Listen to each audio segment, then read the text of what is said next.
My name is Jim, and I want to tell you a story about how I discovered the truth about my wife and how I got revenge in a way that she probably still has nightmares about. This story happened to me 2 years ago, but I still remember every detail of the day when my world was turned completely upside down. Sarah and I had been married for 8 years. 8 years, man! We met in college, got married 2 years after graduation, had two beautiful children, Emma, who was 6 at the time, and 4-year-old Jake. I worked as a programmer at a pretty successful IT company, made good money, and Sarah was a stay-at-home mom. At least, that's what I thought. Our life seemed perfect. A house in the suburbs with a white picket fence, 2 cars in the garage, a dog named Buddy, family trips to the ocean every summer. I considered myself a lucky guy.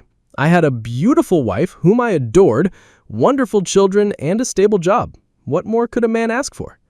But about 6 months before the day I'm telling you about, I started noticing changes. At first, they were small things that I attributed to fatigue or stress. Sarah became distant. In bed, she constantly had headaches. She would turn away from my kisses, saying she was tired. "The kids are wearing me out," she'd say. "The house, cooking, cleaning. It's hard, Jim. You don't understand." I tried to be an understanding husband. I helped more around the house, took on some of the child-rearing duties, even hired a cleaning lady to take some pressure off Sarah. But nothing changed. She became more and more cold, more and more distant. Then came the girls' nights out. On weekends, Sarah started disappearing for entire days. "We're going shopping," or "We're having a girls' night." She'd come home late at night, say she was tired, and go straight to bed. But what bothered me most was her phone. Before, it was always lying around, on the kitchen table, on the couch, in the bathroom. Sarah never hid it. But now, the phone was always with her. She carried it in her pocket, put it on silent, turned it face down. When messages came in, she'd quickly grab the phone and go to another room. "It's just the girls, Jim," she'd say when I asked. "You know how we love to gossip." I wanted to believe. God, how I wanted to believe. But something inside me was screaming that something wasn't right. Male intuition, if you will. Or maybe my subconscious was putting the puzzle pieces together faster than my conscious mind wanted to accept them. The breaking point came in February. I came home from work earlier than usual, an important meeting got canceled, and heard Sarah talking on the phone in the bedroom. The door was slightly open and her voice carried into the hallway. "No, he's coming home late today. Yes, the kids are at my mom's until evening. Of course, I miss you too." My heart sank into my stomach. Sarah's voice was soft, tender, the way she hadn't spoken to me in months. This was the voice of a woman in love. She just wasn't in love with me. I quietly went upstairs and heard the end of the conversation. "Can't wait for tomorrow's workout. Yes, I think about it all the time too. Love you too. Love you too." Those words pierced me like an ice-cold dagger. My wife, the mother of my children, was saying "love you" to another man. I went back downstairs, sat in my car, and just sat there for about 20 minutes trying to process the reality. Sarah was cheating on me. Not just a casual affair, but a full-blown romance, with all those "I love yous" and plans for meetings. That evening, I couldn't eat, couldn't sleep, could barely talk to Sarah. She noticed my condition and asked if everything was okay. I said I was just tired from work. She shrugged and went back to her phone. The next day, when Sarah went to the gym, I did something I never thought I would do. I installed a keylogger program on our family computer, a program that records all keystrokes, all passwords, all messages. As a programmer, I knew how to do this, but using such knowledge against my own wife? But I had to know the truth. 3 days later, I had proof. And the truth was worse than my darkest suspicions. Sarah was actively messaging on Facebook with one Mark Johnson, a personal trainer from her gym, a man who wasn't just her lover, but judging from their messages, was planning to become her new husband. Reading their messages was torture. They were meeting at the Sunset Inn Motel every Tuesday and Thursday when Sarah was supposedly at workouts. They discussed how to fool the loser husband, meaning me. They planned a future together.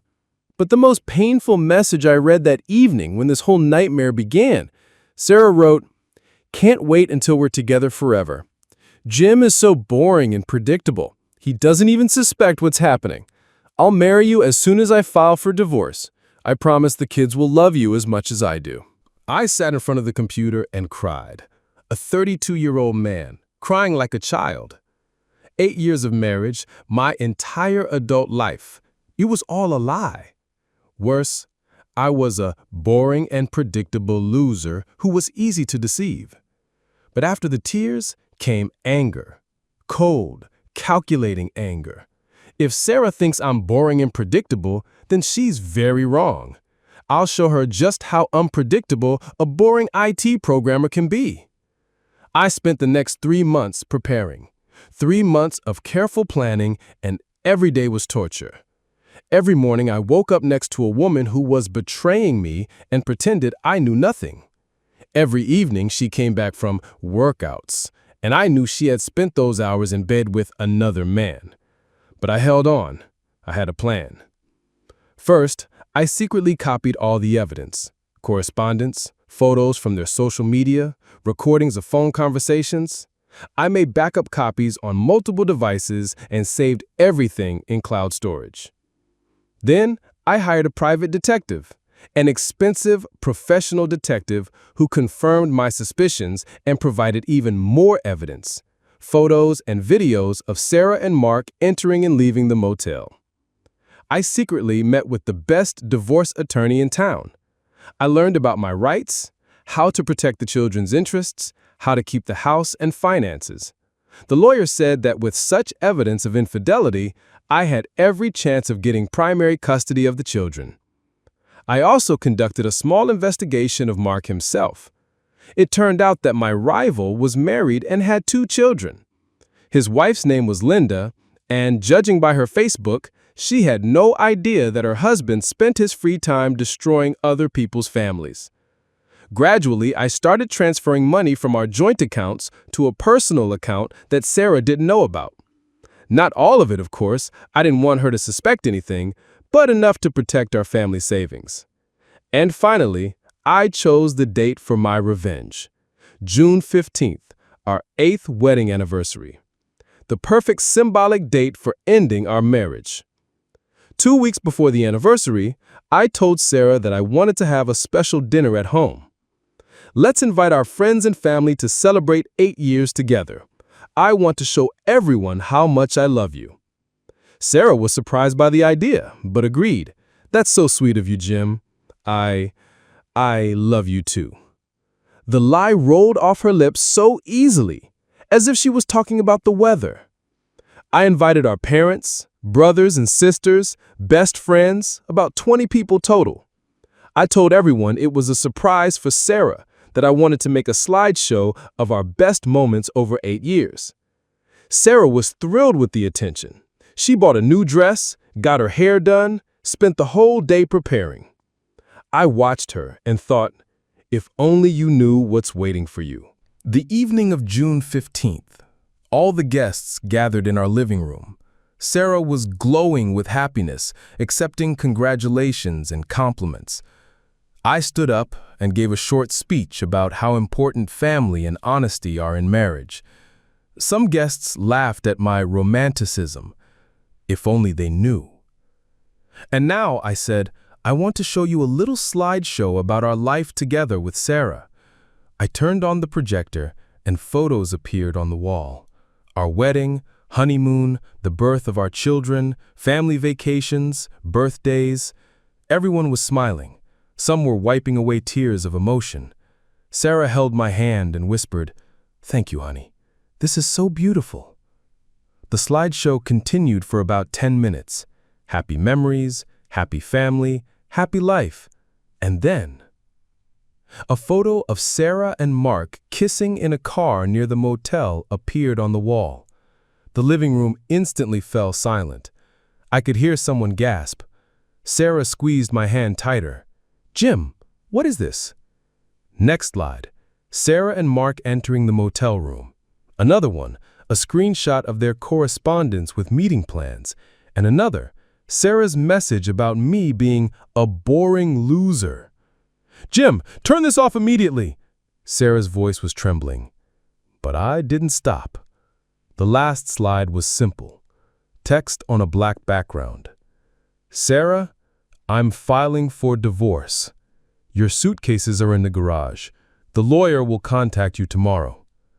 Complete silence fell. 20 people sat in shock, looking at the wall, then at Sarah, then at me. Some of the guests were Sarah's childhood friends. Her parents sat on the couch with their mouths open. Sarah stood up, her face white as a sheet. "Jim, I can explain everything." "Explain? Explain what exactly, Sarah? How you led me on for a year and a half? How you planned to take my children and marry a lover? Or how you called me a loser in your messages with him?" She started crying. "It's not what you think. I didn't want it to happen this way." "Oh, you didn't want it?" I took out my phone and played a recording of one of their phone conversations. Sarah's voice filled the living room. "Love you, Mark. Can't wait until we're together forever." Her mother got up and headed for the exit. "Sarah, I can't stay here anymore." Other guests followed her. Some threw condemning looks at Sarah, others just avoided looking in our direction.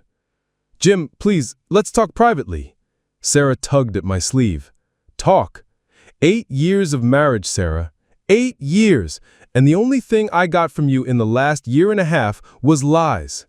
I freed myself from her grip. "By the way, Linda Johnson received a very interesting package of photos today.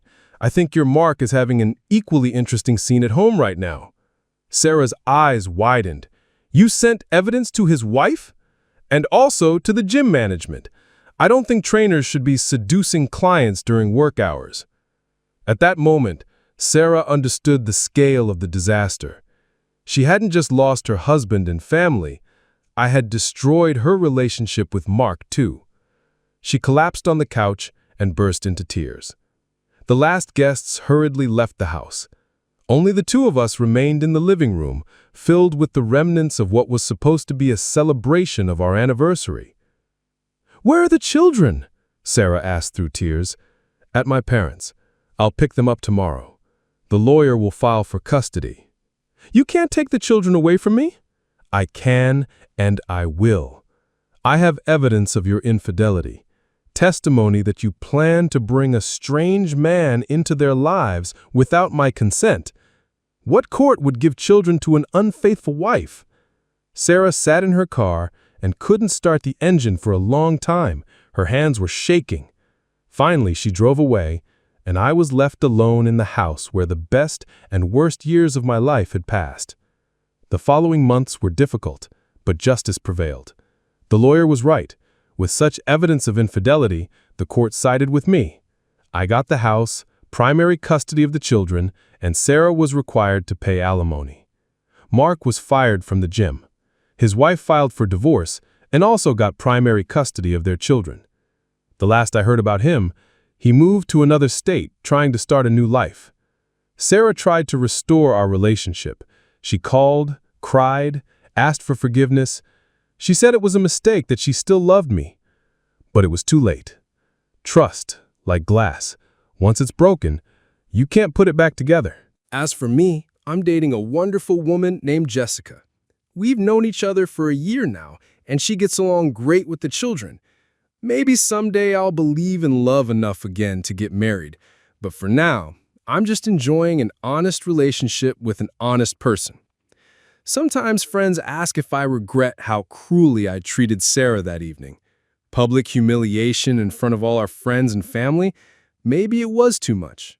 But then I remember those months of lies, that message where she called me a loser, her plans to take my children, and I understand she got exactly what she deserved.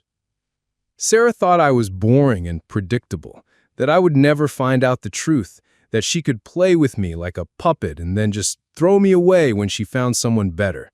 I showed her that even boring programmers can be very, very unpredictable when push comes to shove. And you know what? I don't consider myself boring anymore. I'm a man who stood up for himself, protected his children, and restored justice. Maybe it's not the most romantic story, but it's my story. and I'm proud of how it ended.